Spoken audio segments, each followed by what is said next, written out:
김건희 여사 관련한 8차 공판이 있었는데 건진법사 전성배 씨가 증인으로 출석을 해서 김건희 여사하고 아예 진실 공방을 벌였습니다. 대표적인 얘기를 저희가 한번 볼 텐데 전성배 씨가 어떤 얘기를 했냐면 김건희 여사를 향해서 한번 볼까요? 예. 최종 목걸이 받은 당사자가 다른 사람에게 피해를 끼치지 않게 진실하게 말했으면 좋겠다라고 했습니다. 이게 성취문제. 예. 당사자 김 여사 보고 들으라고 한 얘기거든요. 그렇죠. 이거는. 저 말이 뭐냐면, 그러니까 청탁하게 되면 이제 전달한 사람이 처벌을 받잖아요. 예. 그렇기 때문에 그것과 관련돼서 본인이 지금 전달자인데 지금 안 받았다고 하니까 그거에 대해서 본인이 처벌받을 걸 염려해서 지금 계속 주장을 하는 겁니다.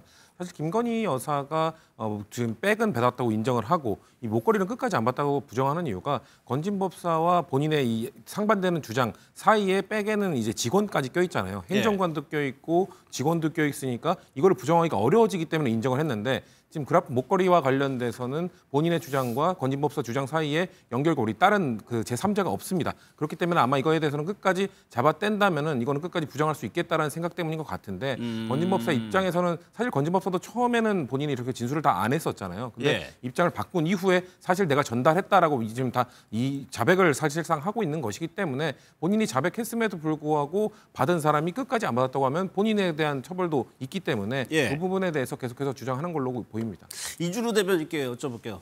전성배 씨가 이제 진술을 바꿨죠. 그리고 이 얘기를 할 때 김 여사가 이 얘기를 듣고 좀 고개를 숙였다고 뭐 기자들이 전하기도 하고. 그러면 전성배 씨는 왜 이렇게 김 여사를 압박하는 증언을 하고 있을까요?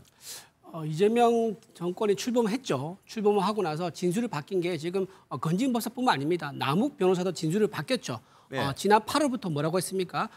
검사로부터 협박 회유가 있었다고 말을 바꿨습니다. 그전 재판에서는요. 회유가 있었느냐 여러 번 물어봤을 때 없었다라고 줄곧 일관되게 주장해오다가 갑자기 8월부터 바뀌었어요. 그러니까 아마 이번에 이제 대장동 일당 이제 선고가 나왔지 않습니까? 그 선고 내용에 대한 언질을 어느 정도 들은 게 아닌가. 그렇기 때문에 8월부터 입장을 바꿔가지고 아니 내 추징금 1,000억을 안 준다 그러는데 그리고 선고도 4년을 해준다 그러는데 그 정도라면 내가 말 바꿀 수 있겠다.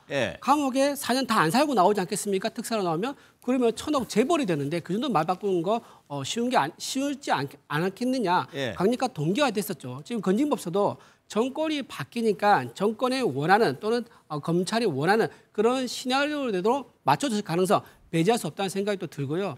지금 뭐 아까 뭐 얘기했을 때 김건희 여사가 고개를 잠깐 숙였다 그러는데 고개 잠깐 숙인 게 그거 가지고 무슨 증거라든가 정황이라든가 볼 수도 없는 거죠. 그 말을 들었을 때 답답한 심정에서 고개를 숙일 수도 있는 거고요.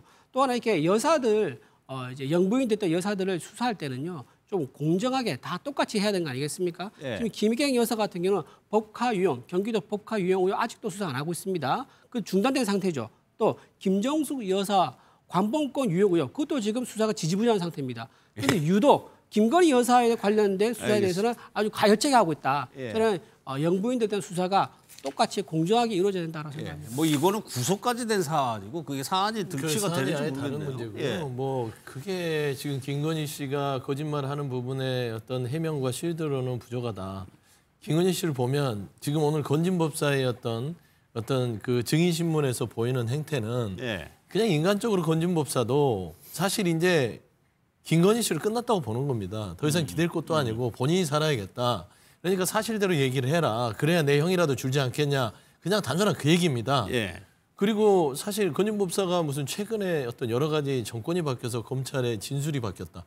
아니 건진법사는 알다시피 법당에서 결정적인 증거들이 나오고 샤넬백, 그라프 목걸이 이 부분에서 통일교에서 줬다는 것도 지금 나오고 있고 김건희 씨가 얼마나 정말 황당한 거짓말을 많이 했어요. 옛날 서희건설에서 반클리프 목걸이 3종 세트. 그거 모조품이라고 지금 모든 언론에다 얘기했지 않습니까? 홍콩에 가서 샀다. 그랬는데 그 회장이 차수했잖아요. 내가 줬다. 줬다가 내가 돌려받았다. 이렇게 거짓말을 했던 그 김건희 씨기 때문에 사실상 믿었던 건진법사마저 증인으로 나와서 그냥 얼굴 면전에 대고 그냥 반말만 안 했을 뿐이지 제발 좀 진실하게 얘기해서 남들 피해 주지 말고 너 형 살아라. 이 얘기에 대해서 정말 뭐 부끄러워서 고개를 들겠습니까? 그렇게 보는 게 맞죠. 전성배 씨가 그동안 김건희 여사 측에서 주장했던 거를 반박한 내용이 또 뭐가 있냐면 샤넬백 받았다고 인정을 했죠. 그런데 이 받은 경위에 대해서 김 여사 측에서는 처음엔 거절했다는 겁니다. 거절을 했는데 건진법사가 설득해서 받았다는 겁니다. 근데 전성배 씨는 뭐라고 얘기했냐면 핸드백 꺼리는 게 전혀 없었고 거절한 거는 이 천수삼 농축자였다는 겁니다. 그리고 이 건의2라는 휴대전화 누가 사용했느냐도 의혹이 있었죠. 여기에서 김 여사 측은 행정관이 사용했다고 했는데 전화하면은 김 여사가 직접 받았다는 겁니다. 그러니까 김 여사 측에서 주장해왔던 거를 지금 전성배 씨가 다 뒤집어서 거기 해명을 하고 있는 거예요. 그렇죠. 그러니까 그 백을 김건희 씨 측에서는 계속 나는 거부했지만 끝내 뭐 마지못해 받았다 이런 식으로 얘기를 하는 것 어쩔 수 같아요. 없이 받았다는 식으로 얘기했죠. 우리 이 건진 법사한테 받은 영상은 아닙니다만 최재형 목사에게 백 받는 영상을 우리는 봤잖아요. 국민들은 김건희 씨가 다른 사람들로부터 이런 백을 받았을 때 어떤 태도를 보이는지 이미 한 장면을 봤습니다. 예. 그렇기 때문에 건진 법사 아마 그 최재형 목사보다는 더 신뢰하는 사람일 텐데 이 더 신뢰하는 사람이 백을 줬을 때 과연 끝까지 이렇게 거부했을까? 저는 이거는 국민들께서 충분히 판단하실 수 있다고 생각하고요. 전진 법사가 또 뭐 천수삼 농축차 그거를 받지 않으려고 했다. 예. 그러니까 김건희 씨가 받지 않으려고 했던 건 백이 아니라 다른 농축차였다. 왜냐하면 김건희 씨 아마 체질과 맞지 않은 걸로 알고 있기 때문에 예. 그래서 거부한 걸로 알고 있다고 말하기 때문에 글쎄요. 저는 이미 건진 법사도 말을 바꾼 사람이기 때문에 그렇게 신뢰도가 높은 사람은 아닙니다만 예. 적어도 김건희 씨와 지금 건진 법사의 두 사람의 의견이 대립되고 있는 상황에서는 저는 건진 법사의 말에 더 신빙성이 있다고 생각합니다. 그리고 그 건의2라는 휴대전화에 대해서도 이게 실소유주가 누구냐에 두고 의혹이 있었는데 전화를 하면 김 여사가 꼭 받았다는 거예요. 그 제가 볼 때는 이게 아마 김건희 여사 사용하는 전화가 2개였던 걸로 보이는 거거든요. 그때 보면 아마 당선자 시절에 보면 그 서울의 소리 그 최재형 목사가 왔을 때 듀얼백을 전달하고 난 다음에 그 이후에 이루어진 그 윤석열 전 대통령의 기자회견 때 보면 그 이후에 김건희 여사의 휴대폰을 교체를 했다고 한 적이 있었거든요. 아마 그러다 보니까 원래 쓰던 핸드폰이 있었고 그 다음 휴대폰이 있었는데 아마 그 사건이 있고 난 이후부터는 이제 두 번째 그 전화기를 계속적으로 본인이 사용했던 걸로 보이는 거거든요. 예.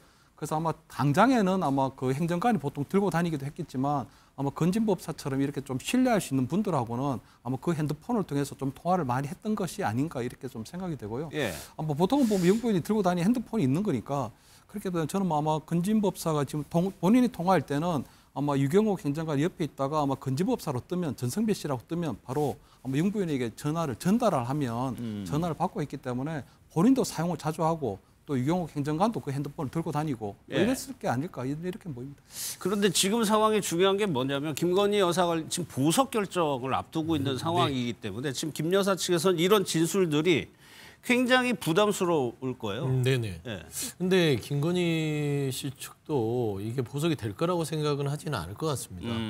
아무리 뭐 여러 가지 조건으로 전자발찌도 차고 사실상 증거인멸의 시도를 하지 않겠다라는 이런 뭐 다짐을 하지만 그렇죠. 예. 근데 지금 나오는 증거다든지 그동안 그 김건희 씨가 해왔던 그런 이 팩트에 대한 대응들 예. 다 거짓이었잖아요. 그러면 앞으로도 여죄가 많이 남았는데 나가서 전자발찌 차고 뭐 다른 사람의 일치 연락을 하지 않는다는 걸 어떻게 신뢰하겠어요? 그리고 이제 보석 자체는 병보석이지 않습니까? 병보석이라는 것들의 이유도 잠꼬대한다. 예. 어지럽다. 혼잣말한다. 이걸 가지고 병보석 하면 구치소에 있는 사람 중에 병보석 안 될 사람이 누가 있겠습니까? 그래서 그런 측면에서는 보석에 대한 뭐 기대는 가질 수 있으나 거의 불가능한 상황이고 사실 믿었던 전성배 씨에게 이런 어떤 증언을 당하는 입장에서 좀 참담하지 않나. 좀 그렇게 좀 봅니다. 예. 또 하나가 그 샤넬백과 구두의 사용감 여부인데 이것도 양측이 말이 달랐죠. 김 여사 측에서는 사용하지 않았다라고 얘기를 했는데 이거는 오히려 조금 신빙성이 높은 것이 재판부가 어느 정도 판단을 했습니다. 재판부가 뭐라고 판단했냐면 가방은 비닐이 없고 이 버클에 왜 새 제품은 비닐 붙어져 있죠. 이 비닐이 없고 긁힌 것 같은 사용감이 있었다. 구두는 바닥에 사용감이 있다라고 어느 정도 판단을 했어요. 이 얘기를 김 여사 측의 주장이 일단 배척한 거예요. 그러니까 배척할 수밖에 없고 김건희 여사 측에서는 목걸이는 또 DNA 검증까지 하자고 했었잖아요. 그렇죠. 그러니까 예. 아마도 이런 그 구두의 바닥 같은 사용감을 회복시키기는 어렵겠죠. 가방도 이 비닐을 뜯은 거를 다시 원상복구시키기는 어려울 겁니다. 다만 이 목걸이와 관련돼서는 뭐 세척을 한다든지 본인이 이런 거를 통해서 DNA를 뭔가 지울 수 있다는 판단 때문에 아마 그런 이야기를 한 것 같은데요. 재판부에서 글쎄 저는 김건희 여사 측의 주장이 그렇게 납득될 만한 주장들이 아니기 때문에 누가 봐도 재판부가 봐도 그냥 육안으로 봐도 목걸이가 아닌 그 구두와 그 가방 같은 경우는 사용감이 있기 때문에 예. 이거는 이미 사용했다가 문제가 되니까 막 영상이 나오고 문제가 되니까 나중에 돌려준 것으로 보여집니다. 김건희 여사 측에서 왜 끝까지 안 썼다고 주장을 하느냐? 예. 본인은 그냥 받았는데 마지못해 받았다가 그냥 보관하고 있다가 돌려준 것이다. 그러니까 뇌물이 아니다라고 주장을 하고 싶은 것 같아요. 하지만 이렇게 받았다 하더라도 그것만으로도 사실 뇌물죄가 성립이 됩니다. 그렇기 예. 때문에 그래도 조금이라도 죄목을 덜기 위해서 아마 사용하지 않았다라는 주장을 하는 것으로 보이는데 말씀하신 것처럼 일단 재판부가 그 주장은 탄핵한 것으로 보여집니다. 예. 김 교수 이게 처음에 왜 샤넬백 안 받았다고 하다가 왜 받았다고 갑자기 인정을 했을까가 이제 보석을 앞두고 있어가지고 어느 정도 인정을 하자는 취지라고 해석들을 했어요. 그러면 그때 사용감 얘기를 굳이 왜 해가지고 그러면은 그 해명이 틀리게 되거든요. 재판부 입장에서 보기에. 그렇게 저는 아마 김건희 여사 쪽의 재판 전략을 정확하게 좀 이해를 하지 못하는데 계속적으로 김건희 여사의 말에 대한 신뢰가 떨어지고 있는 부분이 예. 되는 거거든요. 그러니까 처음 얘기했던 거하고 자꾸 이제 상황이 달라지게 되면 결국 본인의 어떤 말에 대한 신뢰가 떨어지게 되면 결국 아마 재판부에서 볼 때도 계속적으로 거짓말을 하고 있는 걸로 그리고 증거 인멸을 하고 있는 걸로 보일 수도 있기 때문에 저는 왜 저런 전략을 쓰는지를 모르겠는데 저는 오히려 김건희 측에 저는 오히려 변호의사라면 어떤 사용한 거에 대한 또는 받은 거에 대한 부분보다는 이 부분을 뇌물죄라든가 또는 청탁금지법에 위반되는지 여부 조금 법리적인 다툼으로 가는 게 더 나을 걸로 보이거든요. 왜냐하면 김건희 여사 같은 경우에는 공직자 신분이 아니고 그냥 일반 국민의 신분이기 때문에 뇌물죄라고 하는 부분들이 적용이 안 될 가능성도 높고 예. 또 청탁금지법 같은 경우에도 어떤 남편에게만 어떤 적용이 되는 부분이기 때문에 어쨌든 본인이 어떤 배우자로서 공직자의 배우자 청탁금지법으로 해서 처벌 조항이 없는 부분이 있기 때문에 예. 저는 나름대로 그런 부분으로 하면 좋은데 오히려 저렇게 뭐 받지 않았다가 받았다가 또 사용하지 않았다가 또 사용한다는 걸로 저렇게 자꾸 진술이 번복이 되면 그건 본인에게 계속적으로 불리한 상황으로 가게 될 텐데 왜 저런 전략을 쓰는지 좀 사실은 조금 이해가 되지 않는다. 예. 그런 말씀을 드립니다. 이주로 대변인께 그거 여쭤볼게요. 지금 보석 결정이 아직 안 나온 상황이니까 그 예상은 좀 어떻게 하고 계세요? 일단 건강이 안 좋은 부분이 이제 중요하게 판단 기준이 될 것 같습니다. 실제로 만약에 어지럽다거나 예. 만약에 이제 정상적인 말이 아닌 허튼 소리가 나왔다 그러면 이건 심각한 상황인 거죠. 심리적 치료가 아니라 실제 정신적, 신경적인 문제가 있을 가능성도 있기 때문에 이거는 전문의의 판단에 의해서 좀 판단되지 않겠나라는 생각이 들고 예. 만약에 그런 상태에서 그냥 계속 보석이 허가되지 않고 있다가 만약에 그 옥중에서 무슨 이제 위급한 상황이 생기게 되면 그 책임도 굉장히 재판부가 클 겁니다. 그래서 아마 건강을 중심으로 해가지고 뭐 판단하지 않을까 그런 생각이 예, 듭니다. 김 여사 측에서도 어제 건강 문제를 강하게 얘기를 했었죠. 또 하나 얘기한 게 저는 이게 좀 뭔가 싶은데 특검이 불륜 의혹을 먼저 형성을 해서 확산시키는 방식으로 여론 프레임을 구축하고 있다라고 주장을 했는데 이게 뭘 얘기하는 겁니까? 그래서 최근에 보면 그때 도이치모터스 주가 조작 관련해서 우리가 알고 있는 이종우 씨 말고 새로운 의문의 남성. 의문의 남성이 네. 나타나는데 그 부분과 관련해서 최근에 이제 그 어떤 피사실 아닌데 어떤 주고받은 문자 메시지가 나오게 됐거든요. 예. 그렇기 때문에 저는 그 부분에서는 저는 특검에서 저는 좀 문제가 있다고 보이는 게 뭐 그라폰 목걸이 받았다 또는 샤넬백 여러 가지 명품백을 받고 안 받고 하는 이런 부분들은 범죄 혐의와 관련된 부분이기 때문에 그런 부분들도 뭐 피해 사실로 공표되는 게 적절하지는 않지만 지금 같은 경우는 저 뭐 이모 씨하고 어떤 주고받은 대화를 또 여당의 어떤 재선 의원이 은밀한 관계라는 얘기로 하게 되니까 자꾸 어떤 불륜이라든가 어떤 관중적인 이런 부분으로 자꾸 확산되는 그런 부분들이 있거든요. 예. 그렇다는 건 사실은 조금 확인되지 않은 사실이고 그리고 김건희 여사 같은 경우는 지금 부부로 생활을 하고 있는 분이기 때문에 그래 확인되지 않은 부분에 대해서 어떤 이런 것들이 과연 뭐 어떤 의미를 가지는지는 좀 다르거든요. 그래서 예. 저는 특검에서 굳이 저런 문자 메시지 이런 부분들까지도 굳이 저렇게 오픈될 만큼의 어떤 상황이 만들어졌나 저런 부분들은 특검에서 상당히 조금 문제가 있는 게 아닌가 개인의 프라이버시도 있는 부분이기 때문에 예. 좀 유념해야 되고 저 부분에 대해서 나중에 어떤 형태로든지 법적인 책임까지도 갈 수도 있지 않을까 저는 이렇게 그래요? 보입니다. 예. 저거는 이제 악마와 이제 프레임이라고 할 수 있는데요. 지금 재판부가 이제 판단할 때 특검이 보기에 지금 검찰에서 요구한 대로 판결 안 해줄 가능성이 있다 그러면요. 일단 편견을 주입시키려고 합니다. 그러니까 뭔가 안 좋은 행위를 한 사람, 뭔가 악마적인 행위, 그러니까 불륜 같은 의혹이라면 사람들이 전부 다 부정적 의미를 가질 수밖에 없지 않습니까? 국민 여론도 안 좋게 형성될 수밖에 없을 뿐만 아니라 재판부도 사람이 좀 되게 좀 질이 안 좋네라는 그런 편견을 가질 수 있거든요. 그런 편견을 가지게 되면 아무래도 형량이나 선고할 때 영향을 줄 수밖에 없죠. 그러니까 현재 가지고 있는 진행되고 있는 재판 내용을 보면 100% 자신감 있는 것은 아니다. 그래서 재판부에다가 좀 부정적인 그런 이미지를 주입시키기 위해서 이런 불륜 의혹을 살짝 흘린 게 아니겠는가 생각이 듭니다. 서 소장님은 어떻게 생각하세요?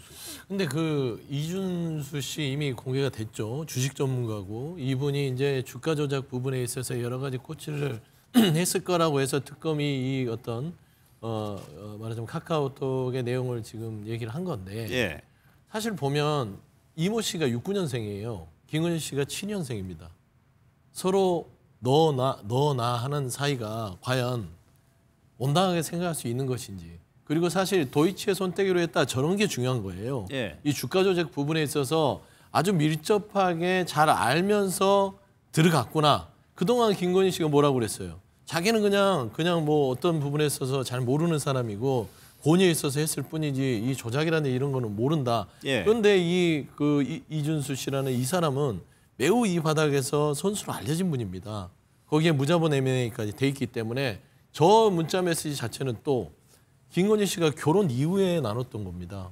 그러면 이 부분들은 사실상 김건희 씨가 주가 조작에 관련된 여러 사람들과 교류를 통해서 부를 형성했을 수도 있다라는 것이지 누가 이 부분에 대해서 그렇게 특검에서 밀접하다고 그랬지 은밀하다고 그랬습니까? 근데 왜 그렇게 과민반하는지 모르겠어요. 그러니까 김 여사 측의 주장도 이런 걸 망신주게 벌건 수사라고 보는 것 같습니다. 그러니까 방어권 보장을 위해서 석방을 해야 된다고 주장한 거래요. 글쎄요. 근데 아까 그 건진법사가 얘기한 것 중에 본인에게 거짓말을 요구했다라는 얘기도 했거든요. 그랬죠. 그러니까 지금 김건희 여사 같은 경우는 이 증거인멸, 그러니까 상대방으로 하여금 본인과 관련된 다른 증언들을 한 사람들에게 거짓말을 강요하는 것, 이게 증거인멸 행위거든요. 그렇기 때문에 저는 그런 증언들이 석방될 가능성을 더더욱 낮추고 있다. 안 그래도 낮은데 다만 아까 한 가지 고려할 점은 아무래도 그 건강 문제가 되겠죠. 건강 문제에 대해서는 이거는 뭐 민심이 판단하는 것도 아니고 법원이 판단하는 것도 아니고 결국 저는 의사의 소견으로 의학적으로 판단이 되는 것이기 때문에 그것이 유일한 마지막 뭔가 가능성이라고 보지만 나머지 부분에 있어서는 지금 김건희 여사를 석방시켜야 될 이유가 저는 1도 없다고 생각합니다. 그러니까 얼마나 아프냐가 하나 했을 테고 또 하나는 증거인멸 의혹인데 그게 중요한 부분이 왜 거짓말했냐고 하니까 김건희 여사가 그렇게 하라고 해가지고 거짓말했다라고 전성배 씨가 얘기한 거. 이게 입맞추기 이런 의혹으로 이어질 수 있는 거죠. 그런 부분들을 저는 아마 전성배 씨가 지금 이제 새로운 진술을 내놓기 때문에 저런 부분들이 저는 김건희 여사의 재판에 아주 결정적인 아주 불리한 증거가 될 거라고 보이는 거거든요.